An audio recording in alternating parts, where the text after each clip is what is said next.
Bonsoir Jean-Luc Mélenchon, merci d'être avec nous dans Brunet-Neumann. Vous êtes le chef de file des députés de la France Insoumise, député des Bouches-du-Rhône. Oh, ma question, elle est extrêmement simple, en tout cas la première, il y en aura d'autres, mais des policiers qui réclament la démission du ministre de l'Intérieur. Moi, je voudrais savoir, Jean-Luc Mélenchon, vous êtes plutôt ce soir du côté des policiers qui demandent la démission du ministre ou plutôt du côté du ministre?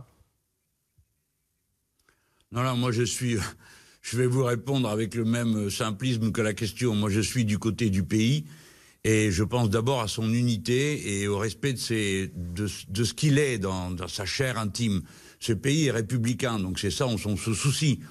Voilà, c'est pas le problème des policiers. Le problème des policiers, on le connaît. Et aujourd'hui, d'une certaine manière, je suis content de voir que les choses ont avancé. Pourquoi? Parce que 4 syndicats de police, ou réputés tels, en réalité, certains sont tout simplement des officines politiques, ont fait une manifestation groupée, interdite, place Beauvau, c'est-à-dire à 50 mètres de l'Élysée, et c'était des groupuscules. Ils étaient même pas 25. Donc, je crois que maintenant tout le monde comprend bien que entre ces gens qui parlent si fort, menacent tout le monde, les juges, les policiers, oui, les policiers en interne, les dirigeants politiques et les députés comme moi, les journalistes, ils ont menacé tout le monde, ces gens-là. C'est juste un groupuscule. On peut donc traiter du problème de la police sans se soucier d'eux et sans accorder plus d'importance que ça à leur gesticulation. Et oui, mais attendez, j'ai pas bien compris, Jean-Luc Mélenchon. J'ai pas bien compris votre position. Ça veut dire que ce soir, vous demandez la démission du ministre de l'Intérieur, oui ou non?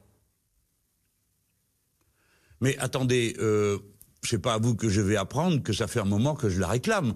Parce que le grand responsable de ce chaos, c'est lui. Et ensuite, la haute hiérarchie qui n'a rien fait derrière pour donc, pardonnez-moi, Jean-Luc Mélenchon, mais vous êtes sur la même ligne que les policiers. Vous êtes donc sur la même ligne que les policiers. Ah ben, mais en quoi est-ce un problème? Pardon, monsieur, mais en quoi est-ce un problème? C'est parce que 3 ou 4 syndicats fascisants réclament la démission du ministre que, du coup, on devrait trouver génial ce ministre? Non, c'est lui qui est le responsable de tout ça. C'est lui qui a laissé pendant des mois, sans aucune suite, des gens être éborgnés, d'autres être mutilés, je ne sais combien de manquements à la morale et à l'éthique républicaine. C'est lui qui est responsable de tout ça. Et ensuite, tous ceux qui n'ont rien dit ni rien fait, à longueur d'année. Rappelez-vous que récemment, c'est un policier qui a dénoncé ce qui se passait sur un groupe Facebook à Rouen.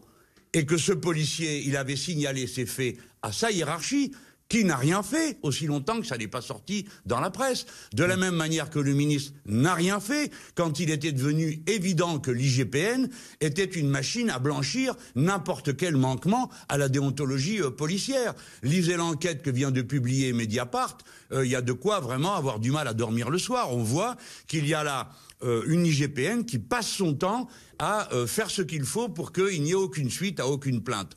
Donc nous sommes dans une situation qui est préoccupante. Enfin, on est une démocratie, on est une république. C'est pas normal qu'il y ait une situation pareille. Est-ce que quelqu'un sur un plateau a un jour évoqué le nombre de policiers qu'il y a dans ce pays? Il y en a 245 000. Oui, gendarmes et policiers. 245 000 policiers et gendarmes. Gendarmes et policiers, oui. Oui, j'allais le dire, mais ça n'est pas... Je ne sais pas pourquoi vous éprouvez le besoin de le répéter, mais prenons ce chiffre pour le regarder en face. Vous savez combien il y a de militaires dans le pays? Moins les gendarmes, 200 000.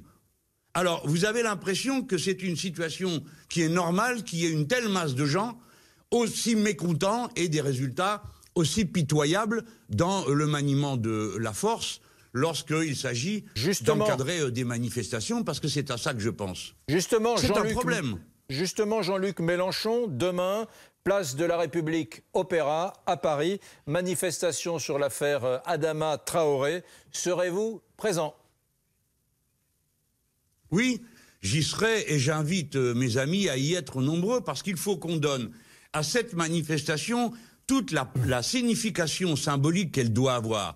C'est-à-dire que les Français ne se distinguent pas entre eux par leur couleur de peau.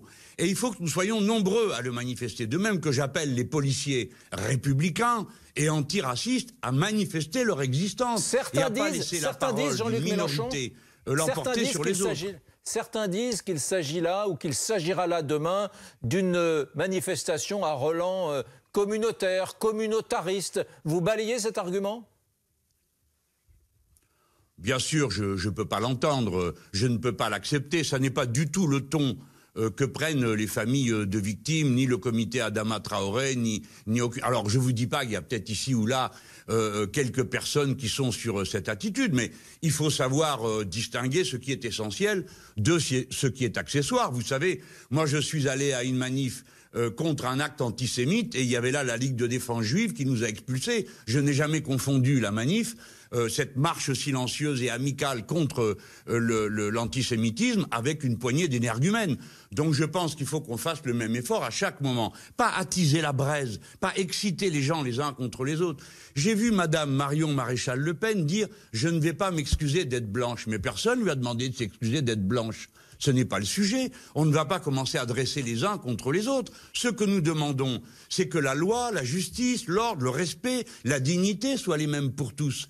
Nous parlons des policiers. J'ai entendu toutes sortes de gens dire « Ah ben il faut améliorer leur formation ». En effet, donc pour ça il faut réouvrir les écoles de police. On en a fermé 9.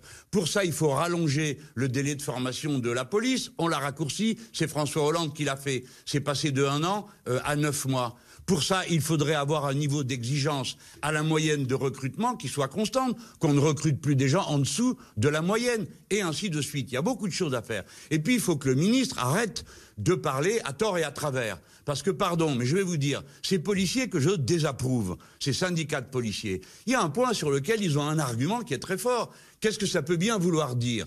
Tolérance zéro. Mais on espère bien que c'était la tolérance zéro avant. Il y avait donc une quasi-tolérance. Alors, qu'est-ce que ça veut dire qu'un propos pareil, je comprends, qu'il soit indigné? Et deuxièmement, lorsqu'il dit un soupçon avéré, il y aura une mise à pied immédiate. Et la ministre de la Justice dit on fait ça partout. Mais non, madame, ce n'est pas de la justice. Un soupçon avéré, c'est un fait. Et la justice ne tranche que sur des faits, pas sur des soupçons. Quand il y a des faits graves avérés, alors on peut prendre des mesures telles que la mise à pied. Et je souhaite qu'on le fasse. Mais on ne peut pas utiliser des formules comme soupçon avéré quand on est ministre. Parce qu'on menace tout le monde avec des mots pareils. Jean-Luc Mélenchon, Emmanuel Macron, le président de la République, s'adresse aux Français dimanche soir. Alors peut-être dressera-t-il le bilan de sa gestion de la crise sanitaire, peut-être esquissera-t-il des sorties de crise sur le plan économique et social. Qu'est-ce que vous, à titre personnel, vous attendez de lui dimanche soir ? Honnêtement, pas grand-chose, parce que ses prises de parole sont souvent très vaines. Soit il parle pour ne rien dire, soit quand il parle et qu'on comprend ce qu'il dit, on le regrette. Parce que la dernière fois que je l'ai vu, il vendait des voitures. Alors cette fois-ci, que va-t-il nous annoncer? Je le prends avec un peu d'humour noir, parce que je suis très déçu du comportement de la plus haute autorité de l'État dans une telle situation. C'était à lui, d'abord, de se prononcer comme l'ont fait des dizaines de chefs d'État à propos du meurtre de M. George Floyd aux États-Unis d'Amérique. Il a craint de déranger M. Trump. Mais la terre entière a pris la parole pour dire « nous ne voulons plus jamais revoir ce genre de situation ». Bon, ça c'était la première chose. Ça n'a pas été fait. Deuxièmement, il y a là une ambiance en ce moment qui est très malsaine, où il faut faire preuve d'autorité républicaine. Il faut dire clairement et nettement, la police, comme tous les fonctionnaires, doivent servir et obéir et respecter les codes de déontologie. Et en même temps, eh bien, la justice sera rendue chaque fois qu'il le faut. Ce n'est plus possible d'avoir un IGPN qui passe son temps à masquer les faits et à empêcher que la justice soit rendue. Parce qu'à chaque fois qu'il y a une affaire qui n'aboutit pas, vous avez des gens qui ensuite portent en eux une rancune et une haine. Regardez, la famille Traoré demande, et je la soutiens, une reconstitution des faits. Ça fait 4 ans que ça dure, et tout ce qu'ils ont trouvé à répondre, c'est de proposer une rencontre avec Mme Belloubet qui eût été totalement illégale. Merci beaucoup Jean-Luc Mélenchon d'être venu répondre à nos questions dans Brunet Neumann.